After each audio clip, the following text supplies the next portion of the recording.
malikunafoli.net lajɛ Mali kɔnɔ yan ani Mali kɔ kan. An ka foli bɛ aw bɛɛ lajɛlen ye. K'a fɔ aw ɲɛna aw bisimila tuguni aw ka émission mandi kɛnɛ kan n'o ye an ka yɛlɛ. An ka yɛlɛ émission ye min labɛnnen don malikunafoli.net TV fɛ. Émission in sigi kun tɛ dɔwɛrɛ ye k'aw la yɛlɛ k'aw la nisɔndiya k'aw to f'aw sigiyɔrɔ la.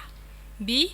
an n'an ka belebeleba fila bɛ ɲɔgɔn bolo. Bamananw ka kuma don ko mɔgɔ k'a yɛrɛ de da. An b'an ka ɲininkaliw tɛngu la pour que aw ni ne an bɛɛ bɛ se ka faamuyali sɔrɔ cogo min na. N balimakɛ ni ɲankuma. Amba, ok, c'est Sissoko Mamadou à l'état civil, donc communément appelé Wolo. Wolo. Oui, je suis un artiste, comédien et humoriste. Je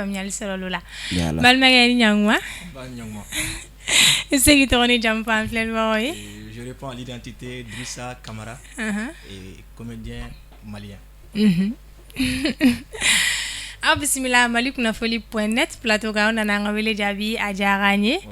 émission yi toko yi an yele ay bi ko ni yele bi do fa an ga dem ni yele wa ou bien on fa nga bi tay fait gadi oui tu peux commencer par rire c'est ça hein oui an woni ambiya wudi kama an ga yele an ga dem ne akinu ngolo fe ay amana dam ne fa on fa mais e fana e ñiningali folo yo dam ne ne mais adam ne en fait parce que lui c'est mon petit frère donc ama ta la rekunda ka voilà ne de voilà c'est no da voilà angata dri ouais ambi bolo sake ma ko isa kon ngoni fangale ne jembe artiste u beka sisa no e corona mais ni bona ni ne peut se ka virus nyela ka sigi tête à tête anga kuma fendo de bembulo ka fanya na doro kuma kan kelen pew doro o kuma kan jumai ay fo ni nya dara kan yere de badon mina min fay quoi mon frère aveni na aveni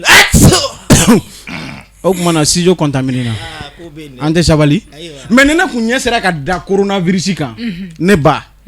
wallahi abeta wallahi billahi abeta nkalena ala la nya ka da ka ina fo ne ni sigilen fla cogo mina corona kan ni sigine nyama ma fo corona be mo mina de mais corona virus yere kan ni sigine nyama kuma kan kele me mbulu kwa fay na ba yere do wallahi abita mais imagine toi depuis ni ko damine na an sima hera ya nyala okan fam be jora e ko lu bedatugura ni bana kelen kam ale mu den sugu ye mu dena sugu do aéroport datugura barate ka ke an ga réserve munun bambula bana i yɛrɛ mana i miri fama min ma ko wele awo n bɛ rappelé o diyara belebele c'est fini o donna a ma grande surprise sigilen n bɛ bali min na an ka téléphone de filɛ ka soni ne ka téléphone sonnera yɔrɔ min na n ye téléphone appel décroché ne appel décroché n ko allo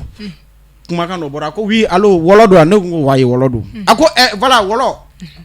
baasi tɛ ne sida don n ko jumɛn ko sida banakisɛ sida o de fila ka ne wele a ko Wolo n b'a fɛ i ka kangari da coronavirus ye a ko est ce que coronavirus b'a yɛrɛ dɔn ne ko ayi coronavirus t'a yɛrɛ dɔn a ko bon Wolo coronavirus i b'a fɔ a ɲɛna a fɔra an kɔ ne sida n ye tile kɛ n bɛ mɔgɔw minɛ avec modération avec civilisation i b'i ka jɛnatigɛ kɛ a t'i faga foyi foyi mais coronavirus i bɛna dɔrɔn i b'i kari mɔgɔw la i tɛ fantan woloma i tɛ faama woloma e mana mɔgɔ dɔrɔn i b'i kari o la est ce que o ye hɛrɛ ye ne ko ayi n ko tɛ hɛrɛ ye n ko calme toi ko bon voilà i b'a fɔ a ɲɛna a ka misɛn a ka impoli a ne ta la ne ko awɔ sabali sida a ko bon ale ka misɛn yɛrɛ yan'ale ka na u ka bana kuntan dɔ tun bɛ yen nɔ ko grippe aviaire ko tun tɛ yan ne ko awɔ o tun bɛ yen o ma taa ne ko awɔ o taara sisan o kɔfɛ ko lakalakatɔ bana dɔ fana bɔra ko n m'a dɔn Ebola wa mun o fana ma taa ne ko awɔ o taara ko bon i b'a fɔ a ɲɛna coronavirus n'a ma sabali n'a b'a ka molobaliya la a ka dan Chine n'a sera Afrique yan nɔ wallahi farafinw bɛ jalafara ni nju ni ngɔlɔbɛ ni fɛnkɛw kɛ k'a ɲɔmɔgɔden fara yan a dun b'o cogo kelen na ne ko sabali sida coronavirus ma ɲi dɛ a ma ɲi dɛ wallahi bana min don bana kuntanba an bɛ dugawu de kɛ yarabi Ala ka bɛɛ lajɛlen kisi coronavirus ma amina yarabi mais Dri n dɔgɔ i mɔ n dɔgɔ ayiwa sisan kɔni Wolo ye kuma bɛɛ ban dɛ a ye kuma bɛɛ ban i y'a bɛɛ mɛn mais ne tɛ jigin coronavirus la dɛ ne bɛ jigin korotum tɔgɔ de la olu sababu la u sinamuso donna dugu in kɔnɔ yan nɔ a ma nɔgɔn dɛ a ma nɔgɔn mais président Ah oui. Ne ye fɛn dɔ jateminɛ est ce que u m'a fɔ ko e yɛrɛ nɔba bɛ corona donni na Mali kɔnɔ. Maaw y'o fɔ maa caman y'a fɔ ko ne nɔ b'a la dɔw yɛrɛ ko ne yɛrɛ tun bɛ avion kɔnɔ a tun bɛ mun na. Mais n'a tun b'o la a ma nɔgɔn dɛ ko bɛ ne sama sɔrɔ a ye Mali ministre bɛ minɛ dɛ. Mais a fɔra ko même pas sinon. E k'a jateminɛ dɔrɔn ni coronavirus in bɛ ka taa cogo min na jamana in kɔnɔ n'a ma jɔ dara dɔ tɛ.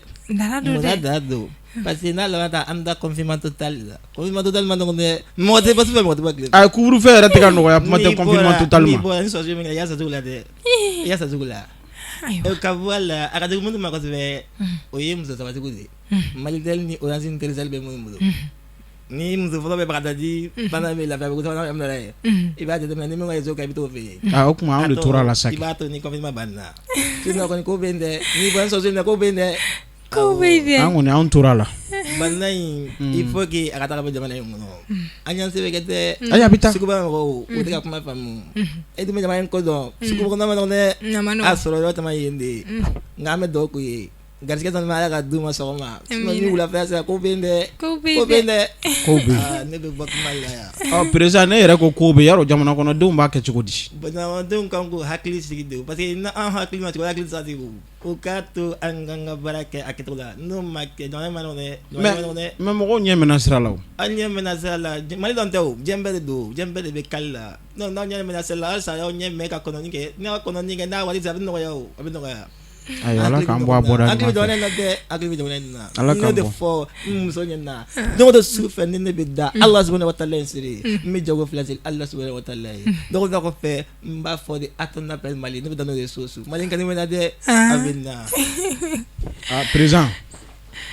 Président. Naam. École ko ne ko ɲɛ jumɛn bɛna sɔrɔ ɲinan kalanko yɛrɛ tɔ bɛna kɛ cogo di sisan. I hakili la ten o la ko ne bɛ ka ban ɲinan kalanko la ten ka ban dɛ. Cogo di. Parce que an bɛna Mali kalan ekɔliden bɛ bila ka taa kalan na États-Unis, Chine, Espagne ani Italie ni France. A ye mɔgɔ diya min diya i bɛ taa u m'a fɛ ko bourse bɛ ka di n'a sɔnna ka bourse a bɛ taa kɛ Espagne. Anw ka ɲi nɔ n'an bɛ kalan yan an ka kalan yan min ye sini taga ye anw ka ɲi. O ka di mɔgɔ tɛmɛ ye a man di ye mais a ka di mɔgɔ tɛmɛ ye. A man di maa si ye. An bɛna kɛ ten de a bɛɛ bɛ taa kalan na sini. Sini taga ma kɛ kuma la o président. A ka k'a kuma la o sisan nin y'a kuma ye o mɔgɔ tɛ tɛmɛ. Président b'i bonya. B'i bonya wa maliyɛn bɛɛ b'i bonya. I hakili la tigɛ jamana ɲɛmaa de dɛ. Ayi i ye jamana ɲɛmɔgɔ mais i b'i jɔ i jɔyɔrɔ de la. Sécurité bɛ yan dɛ sɔrɔsiw bɛ kɛnɛ ma. Sɔrɔsiw bɛ kɛnɛ ma cogo min na a bila i kunna ko a ko bɛ yen dɛ. Ne m'o don i la. Mɔgɔ tɛ taa dɛ. A président mais mɔgɔw kun kan ka taa waati min na olu kuma tɛmɛna sisan i b'a fɔ k'i mɔgɔ bila ka taa yen. I b'a dɔn jikala min bolo jikala mɔbili min bolo dɛ n b'a sɔrɔ ka dɛ. Ni jikala min bolo serviette b'an bolo dɛ. Ayiwa jikala ni serviette an bɛna mun ka fa ye. Mais serviette b'a kunbɛn ko bɛ yen dɛ. Ko bɛ yen dɛ. N'o tɛ président a ko filɛ dɛ. Voilà wɔlɔ. Sisan an bɛ tɛmɛ ni an ka kow ye. Ko jumɛn de la e y'i tɔgɔ da wɔlɔ ou bien tɔgɔ in sɔrɔla cogo di. Sisan kɔni ne ba.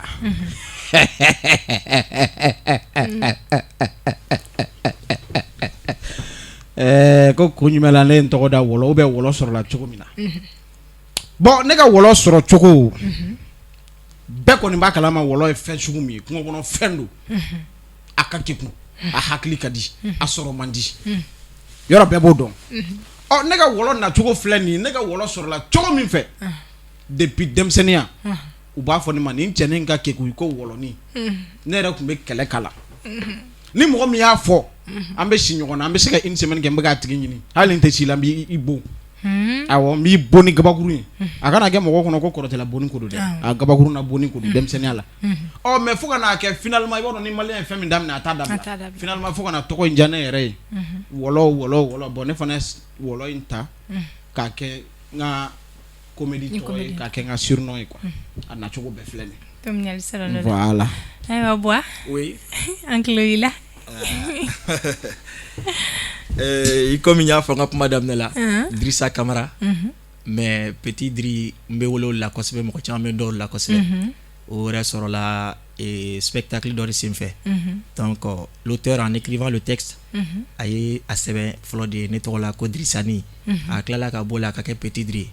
Donc lors des répétitions chaque fois ou ben wole petit Dri moske mi to ni me song of sa donné mo jonga ni kole ngere la a kole jogo flene ne ba fo be mene ode imako yi donc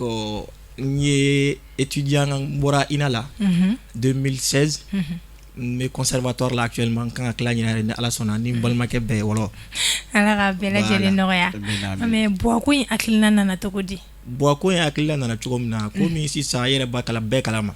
couvre-feu bɛ yen nɔ temps tɛ mɔgɔw bolo mɔgɔw annuelen bɛ so kɔnɔ whatsapp dɔrɔn de bɛ digi la an t'a dɔn an bɛ mun kɛ parce que n'i bɔra kow bɛ yen donc au canal la n ye n sigi ka miiri bon je suis un comédien malien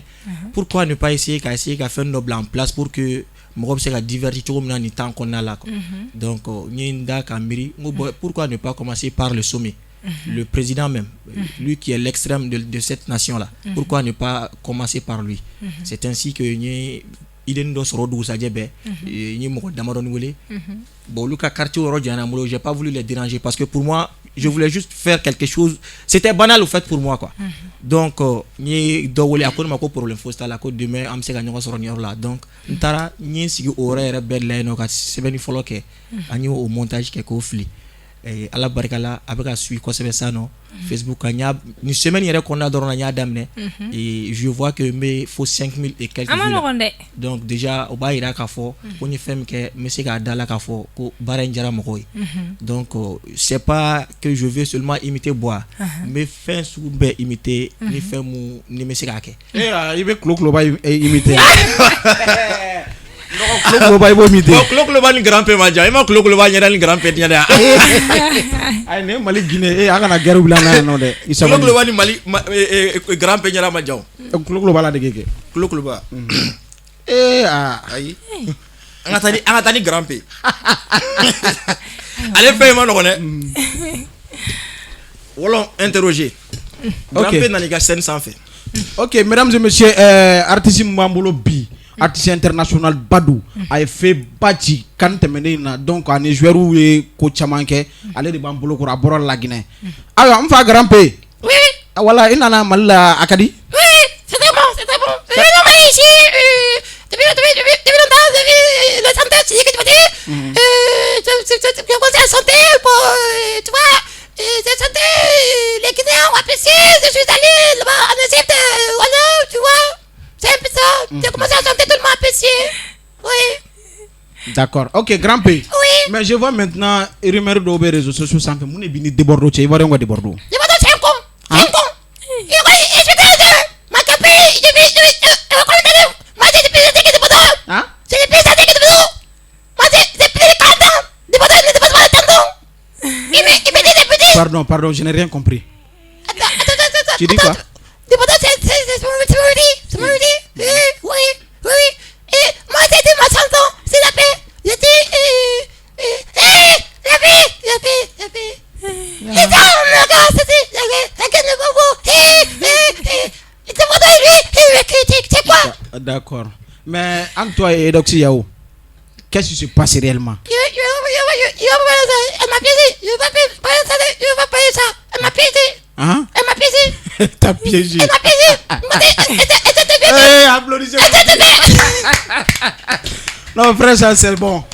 C'est cool, merci. Yagila jinga flal wa ko ka fo aw soglo na ko teleso mandi da no e maliku na foli.net ye kene gene ala ko jam gan kene ka no e anga yele emission su kunto do woro kawla yele kawla ni sondia kawto faw sigero la bi ani wolo de be nyoron bolo ani petit diri amete meni anga ko we wolo ame dum ne go bio gele ajuma hunde bi kan bara en kon nala Gele ina fo gele asugu jume. bon absege de me bara ko ye Bon, de me bara ko i koni be Mali ko nya don. Ici c'est le Mali, donc c'est pas facile. Artisanat domaine qu'on a, manogon. A kono ka dun trop. C'est-à-dire, ni kera artiste yere bi Mali kono. Pour que qui rappelle, ne beni fait kono depuis 2006. Depuis 2006, ne be comédie ke.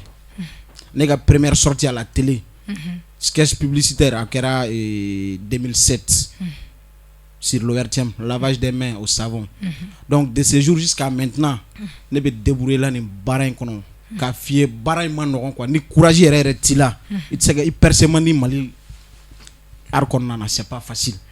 Parce que ademe baka ko amman no al ni deme baka bila la personne atigi je sais pas comment on va faire tout mina quoi.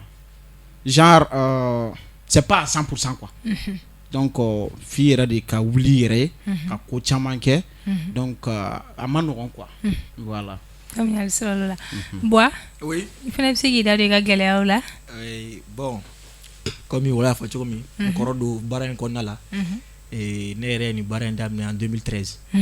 mais depuis que me fondamental là ni chant ni fɛn ninnu sera les élèves étaient vraiment contents tout ka se ne ma parce qu'ils savaient que déjà hali ni dɔnkili man di i t'a sɔrɔ yɛlɛ u bɛ yɛlɛ quoi donc en 2013 n ye defu sɔrɔ et cɛkɔrɔba ko n ma ko n orienté ka taa une école d'agriculture donc cɛkɔrɔba ko n ma ko institut national des arts fana bɛ yen nɔ ko mieux vaut que n ka essayer n ka taa yen jateminɛ bon a ye domaine fɔ n ɲɛna je savais même pas que nin fɛn kɔnɔna la ko leçon taw yɛrɛ bɛ sɔrɔ a la ni fɛn ninnu donc n taara ten de ka taa INA concours kɛ ala nana kɛ n passera o la donc n ka première apparition même o kɛra o sɔrɔla sensibilisation dɔ de fɛ spectacle de sensibilisation dɔ de kɔnɔ auteur tun ye Serafili Jango yɛrɛ de donc ale de Petit Dri yɛrɛ danna donc o fɛnɛ apparu la sur le RTM et aussi journée théâtrale Guima nationale première édition là an tun b'o fɛnɛ na a fila bɛ apparition kɛra wagati kelen la bon les gens m'ont appelé mɔgɔ caman an ye tantôt an bɛ taa non vraiment du courage depuis o wagati n commencera k'a jateminɛ donc jaa n bɛ se ka n cɛsiri a bɛ se ka kɛ a ka ca Ala fɛ n bɛ se ka ɲɛ sɔrɔ ko in na quoi je voyais aussi mes grands frères n bɛ tɔw lajɛ cogo kuma bɛɛ chaque jour je me dis est ce que ne bɛ se ka ninnu bɛ ka mun kɛ ne bɛ se ka nin kɛ confiance ba kun tɛ n na depuis o wagati quoi je me dis ninnu bɛ ka mun kɛ tan cɛ ninnu bɛ ka kuma jama la est ce que ne bɛ se ka nin kɛ depuis ne tun taara jama la yɛrɛ n bɛ siran fo n bɛ yɛrɛ ka n'a kɛ dɔɔni dɔɔni n bɛ ka dege a la n bɛ ka dege a la fo ka n'a kɛ sisan nɔ o kelen don an bɛ taa fo yɔrɔ min fo lahara o kelen don donc depuis 2013 n bɛ fɛn kɔnɔna la n bɛ n débrouiller la ala barika la n bɛ se ka n ka essence sɔngɔniw sɔrɔ a la bon o de bɛ yen fɔlɔ an tɛ yɛlɛ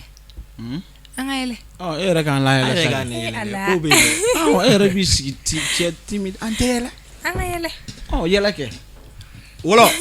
a cɛ e bɛ mun de fɔ musow kan ni e ye mun wɛrɛ fɔ musow kan an balakaw e bɛ se ka mun de fɔ an balakaw kan ni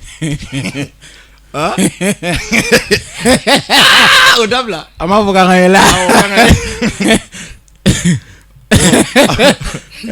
Dri i ye mun de faamu non ne ma fɛn kelen de faamuya an balakaw la surtout kɛrɛnkɛrɛnnenya la muso minnu bɛ nɛgɛlafɛnninw dun a bɔgɔni kunda yɛrɛ minnu bɛ bɔgɔni ɲimi duuru halisa o b'o la bɔgɔni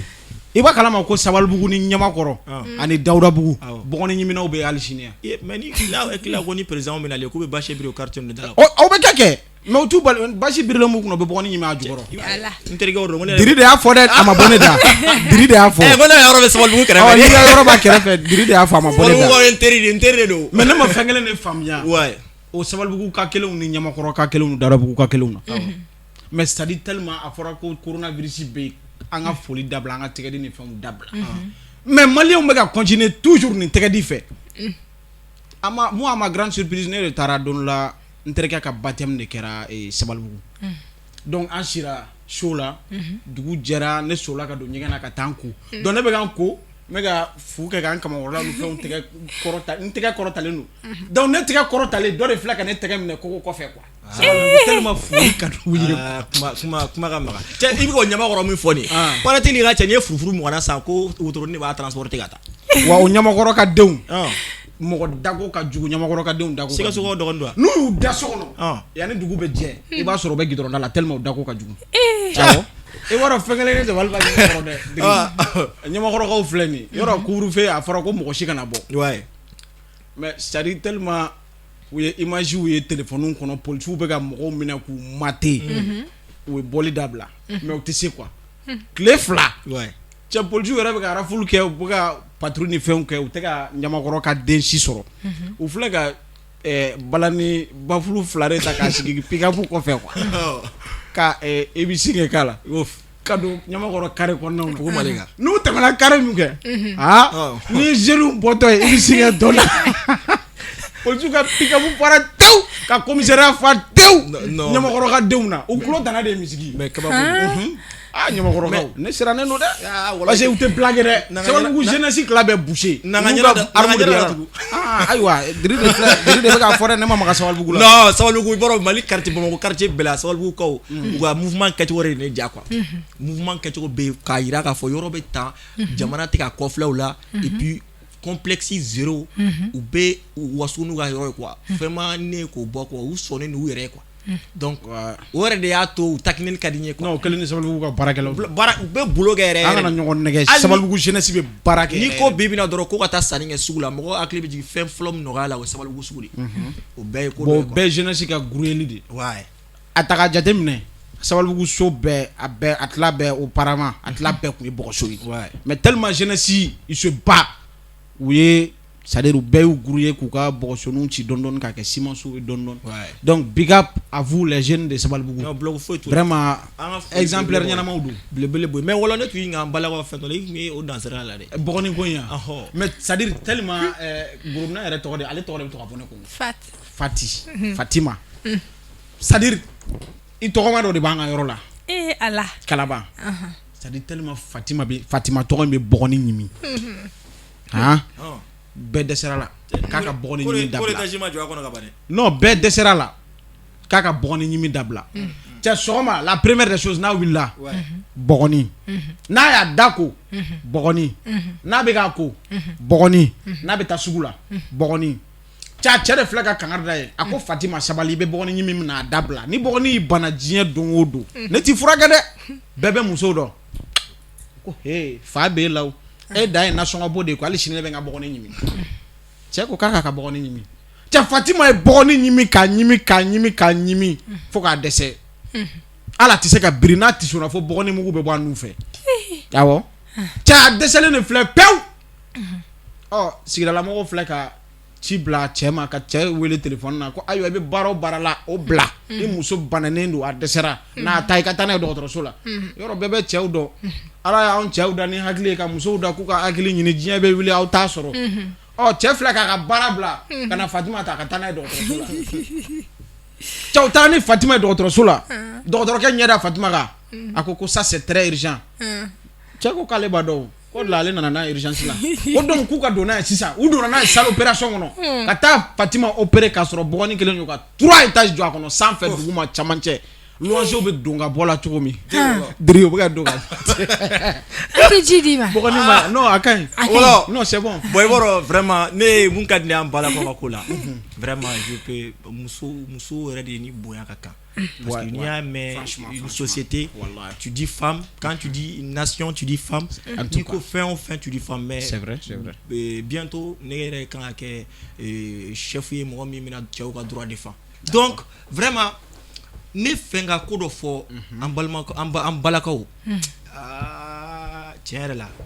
atese ka fo ka pan muso Allah ni ko nga dicté ke muso ka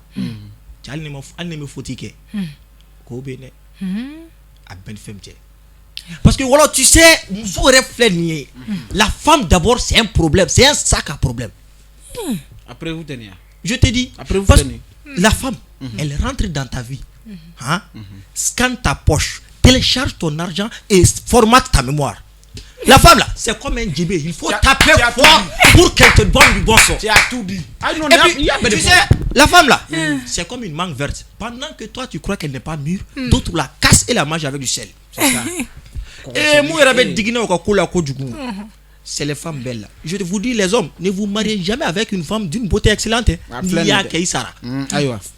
Marie une femme d'une beauté passable ou médiocre. Mouna, parce que si tu épouses une femme d'une beauté exceptionnelle là, hein, c'est comme celui qui a cultivé un champ de maïs au bord du goudron. Tu as tout le temps des problèmes. Il crée tête entre coucher, père et bédo. Alaka nyagadama. Ayo alaka antakala here. Medri. Ouais. Mais on a voyagé dans ce fait ko kelen kerane la me fega ni ma partager ni mo ya mai. Dri. Ibara ko aramadi. Ala te mo ni film ne foni kumana. Wa oje. Changa voyagé dans ce fait. Mais ka réalité de fiena tane. A benala che. Anga voyagé dans ce fait en boto Côte d'Ivoire. Chame mobile kono kana. Cɛ klaba de fila k'i sigilen to ka bali an bɛɛ sumalen dɔrɔn cɛ ko jɔn de la ka taa bo kɛ tu la mɔgɔ si ma kuma fɛ ko he wɔlɔ cɛ ne kama o de ma sa jɔn de la ka taa bo kɛ tu la ne ko cɛ klaba bɔ an dala sa ni fana ye mun sansi sugu ye quand on est venu sugun ke sakale koni kale ma deli ka taa bo kɛ tu la non ko klaba o kungo a to yan ka sunɔgɔ kɛ cɛ an bɛ ka taa klaba mana diɲɛ fɛn fɛn ye sira la a ba san a ye sɛfan ni buru ye a y'o san a ye dibisogo ye a y'o san a ye yopilɛtigi ni buru ye a y'o san a mana dumuni fɛn fɛn sira la a b'a bɛɛ san cɛ klaba filɛ k'i kɔnɔ fa taw ka sunɔgɔ daminɛ mobili kɔnɔ a sigilen mobili ɲɛma fa bɛ gɔrɔntɔ cɛ olu de filɛ ka ɲɔgɔn minɛ ka ɲɔgɔn mélanger klaba kɔnɔ an bɛ bali min na c'est à dire an ma se frontière la dugu dɔ bɛ ko pɔgɔ an surunya n'o la dɔrɔn klaba filɛ ka wuli k'i a ko wala an ma se Sikaso ne ko klaba an ma bɔ hali Côte d'Ivoire territoire la ko cɛ an continue a bɛ ka taa quoi cɛ an bɛ ka taa ma ɲa quoi a déclencher la klaba ko dɔ tun b'an ka mobili valan na ko Diko ko Diko cɛ jɔ gari ne ko klaba mun bɛ yen a ko he cɛ a ti ɲa cɛ Diko filɛ ka mobili gari Diko ye mobili gari yɔrɔ min na ni klaba ka portière tan ka jigin tu la a si ma kora ni si ye mais nin bɛɛ ni min kɛra kabakoma yɔrɔ i b'a dɔn ka klaba to tu la a ka yɔrɔ a ka mobili sanfɛ a sɛbɛnnen don ko klaba ag ka klaba to tu la an bɛ mobili kɔnɔ kan a sɛbɛnnen don plagi sanfɛ ko klaba ag cɛ fanu de filɛ ka mobili ye ka plagi ye ka klaba tɔgɔ kala wɛ ayi na klaba bɛ ayi na ka taa photo ta la cɛ olu de filɛ ka na kɛ ka mobili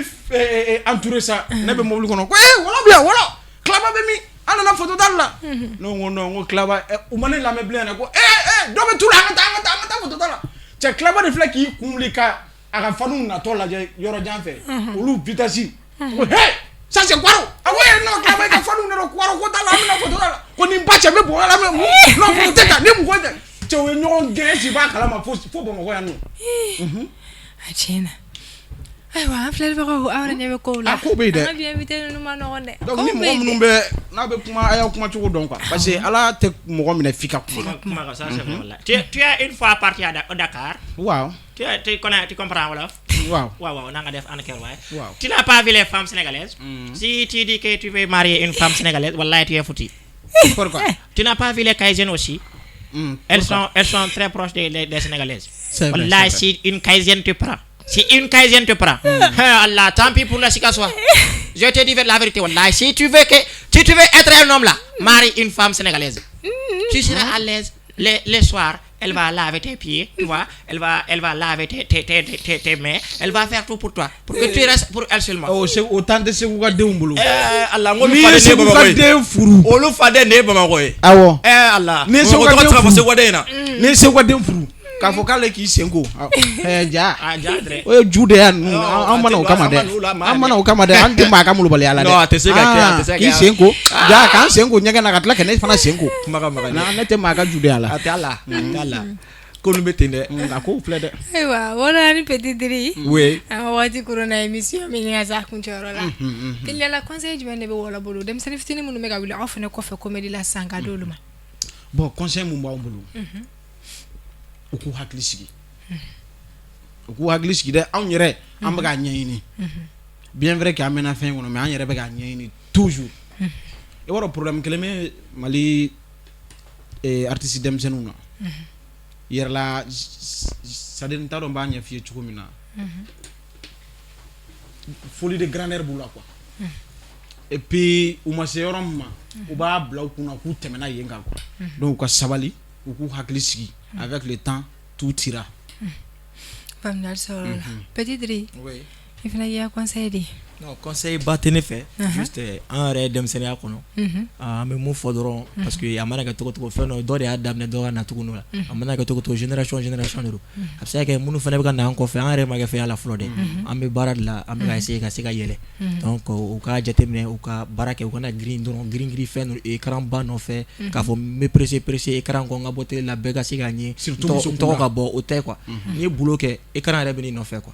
ne ka faamu ye o de ye quoi voilà. ayiwa an tɛ yɛlɛ an ka yɛlɛ yan'an ka yɛlɛ an bɛna yɛlɛ ba kelen kɛ yan'an ka yɛlɛ petit diri ouais ne ko talent wɛrɛ bɛ la comédie kɔfɛ yan e bɛ se ka instrument dɔ fɔ wa bon instrument n bɛ ka gɔni dege mais n ma se caman la n ye dɔɔni dɔrɔn de kala la fitinin dɔrɔn ouais ok diri bon gɔni tɛ dɛ ouais hali n'i ye juru kɛ sunbala la ne b'a fɔ a dan e yɛrɛ b'o kalama ayiwa awɔ spécialité tamadi voilà donc n bɛ fɛ k'o lakuma mais yanni n k'o lakuma tamani bɛ yan n bɛ fɛ ka tamani lakuma k'a yira fanu na k'a fɔ comédie in dɔrɔn tɛ sira branche wɛrɛw bɛ yen nɔ wɔlɔ bɛ se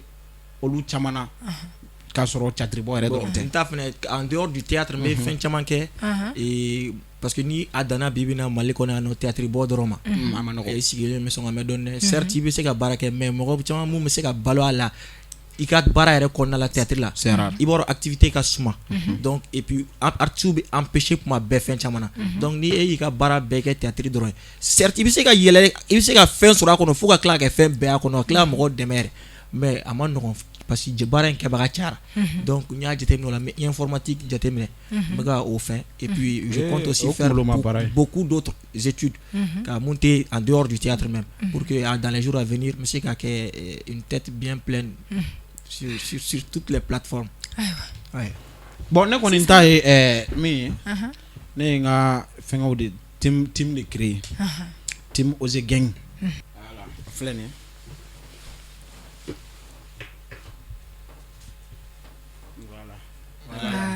ye et ne yɛrɛ ka marque ye Ose Gang Wɔlɔ Gang donc a logo n'a fɛnw filɛ nin ye voilà Oser c'est la preuve a sɛbɛnnen filɛ nin Oser c'est la preuve donc Oser tɛ dɔwɛrɛ les hommes capables adamaden minnu kariyalen don minnu bɛ se ka ko kɛ k'a sɔrɔ u ma nimisa quoi donc ne ka Oser n y'o de voilà. Sisan nɔ Petit Diri komi e y'a fɔ ko ni chant tun bɛ kɛ classe kɔnɔ classe la denw tun bɛ pressé o ka nɔgɔn kana kɔrɔbɔ ayi kana bɛ chant kɛ ne bɛ fɔli kɛ a banna n bɛn'o de fɔ fɛngɛ de yan ma sœur kana kɔrɔbɔ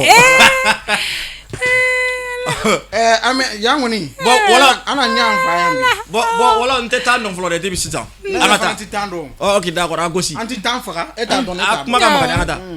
e jɔ fɔlɔ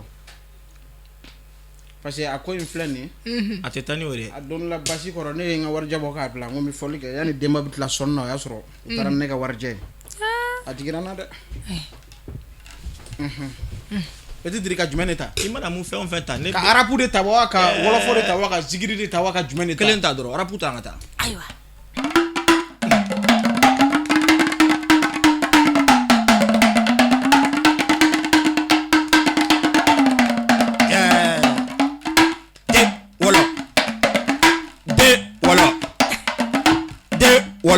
fullo kalama bitti kalama fullo kalama eba kalama neba kalama eba kalama nimba kalama woba kalama oba kalama suba kalama nimba kalama jakaba kalama kama kalama sekata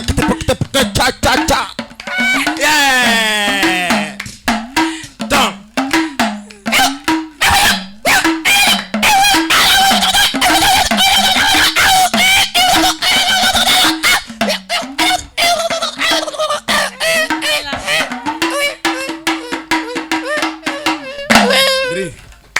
Diri ayi jɔ kana tɛgɛrɛ fɔ na sa nin ye dɔnkili kalama jumɛn da ye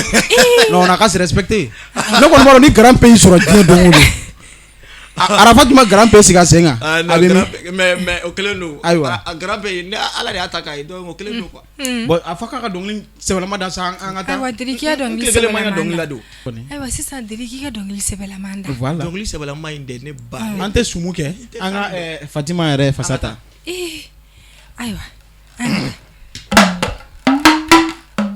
oui tim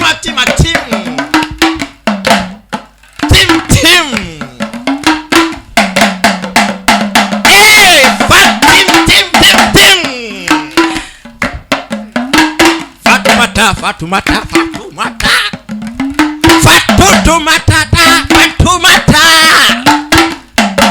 what never Fatouma wale Fatoumata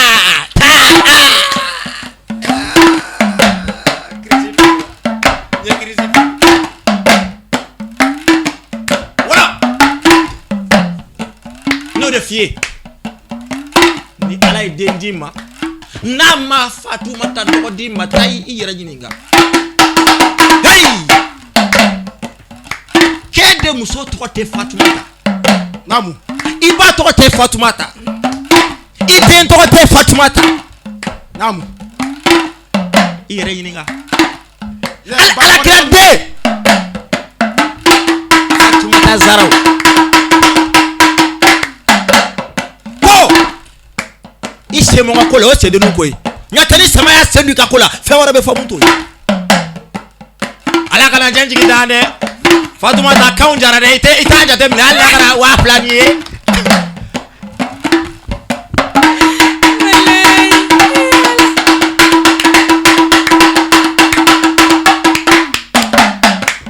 Hey!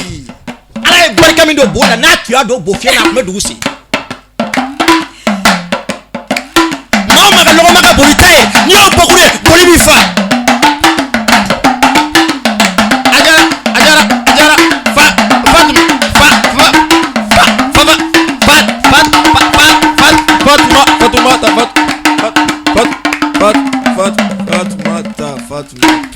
Fatmata o ne yɛrɛ ba tɔgɔ ma o de la ɲɛ nin fɔli ne ba ye Fatmata cɛ ni ko dɛ a